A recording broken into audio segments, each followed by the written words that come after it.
Orang-orang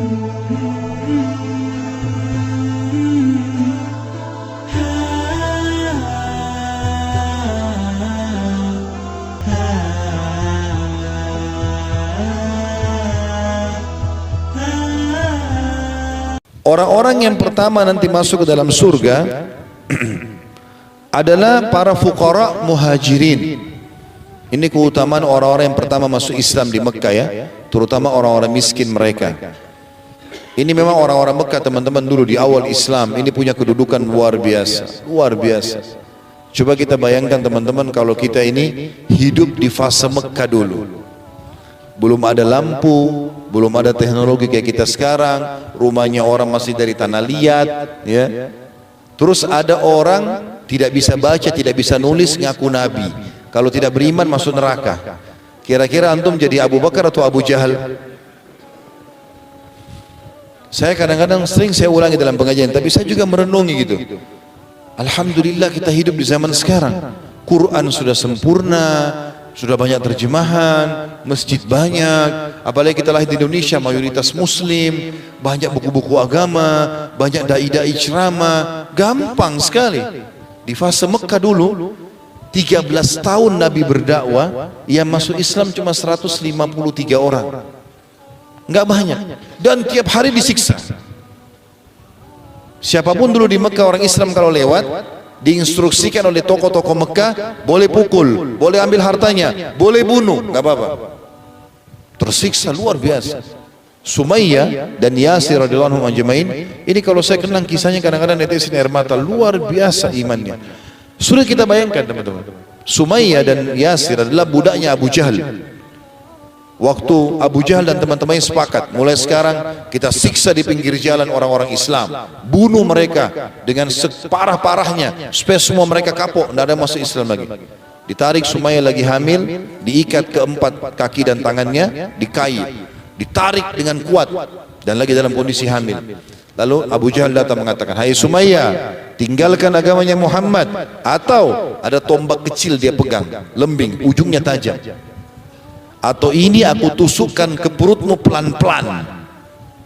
Ini berat sekali. Bagaimana kira-kira kalau kita hadapi ini teman-teman? Ini seorang wanita yang hadap. Mungkin kita kena silet saja sedikit sudah susah. Kadang-kadang tidak pergi ke masjid malah. Ini subhanallah tombak tajam, kakinya dan tangannya diinjak. Di zaman itu ayat Al-Quran masih sedikit yang turun, belum sebanyak kaum muslimin, masih butuh keimanan luar biasa. Maka kata dia, aku tetap dalam agamaku. Maka Abu Jahal tusuk perutnya pelan-pelan sampai dia mati. Sampai kata Nabi SAW, kata disepakati oleh para ulama, orang wanita yang pertama disyahid dalam Islam adalah Sumayyah radhiyallahu anha. Kemudian Yasir suaminya mau membela nggak bisa, diikat juga, didatangkan, disiksa juga, sampai terbunuh juga. Waktu Nabi SAW lihat penderitaan mereka, Nabi belum punya kekuatan di Mekah, belum ada wahyu suruh berperang juga.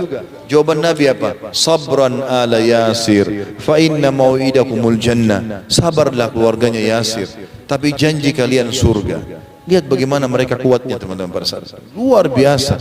Bilal didatangkan di pasir, panas, ditaruh batu panas di dadanya dari pagi sampai malam. Tetap dia mengatakan ahad, ahad. Ditanya oleh para sahabat setelah dia hijrah di Madinah, wahai Bilal, kenapa anda bilang ahad, ahad? Kenapa nggak bilang Allah misalnya? Maka dia mengatakan, saya tidak temukan kalimat yang paling mereka benci kecuali ahad. Sifat Allah ahad, esa. Karena bagi mereka Allah boleh punya sekutu, makanya boleh sembah berhala-berhala. Begitu juga Khabbab bin Arat radhiyallahu anhu, sahabat Nabi yang mulia. Itu waktu di zaman Umar bin Khattab, dia masih hidup waktu jadi khalifah. Lagi habis sholat, Umar bin Khattab biasanya habis sholat nanya-nanya sahabat, ada yang lihat mimpi, ada yang punya cerita menambah iman kami. Ada Khabbab dulu, langsung kata Umar, hai Khabbab, Umar tahu di bahasa Mekah dia pernah juga menyiksa umat Islam dulu. Apa siksaan yang paling berat buat kamu di Mekah dulu? Khabbab gak bicara apa-apa teman-teman. Di depan semua orang-orang dia buka bajunya, karena laki-laki semua dibuka bajunya.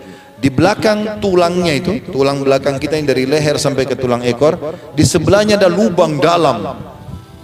Dikatakan dalam riwayat ini kalau tangan kita dimasuk kepalanya bisa kena dalamnya, berwarna hitam merah. Jadi orang lihat aja orang bisa rasakan sakitnya padahal tidak dirasakan. dari atas sampai tulang ekornya. Umar nangis, sahabat nangis yang lain. Lalu kemudian Umar berkata, kamu diapakan ya Khabbab? Siapa yang buat ini? Dia bilang, wahai Amir Mu'minin, demi Allah mereka membuka bajuku di Mekah, lalu mereka meletakkan batu-batu yang sudah sengaja mereka panaskan. Jadi bukan batu kena panas matahari, batu sengaja dibakar di api, ditaruh disusun di tanah yang runcing-runcing, lalu saya diseret dengan kedua tangan dan kaki saya dipegang oleh 4 orang algojo, diseret di atas batu itu, sama bolonglah seperti ini.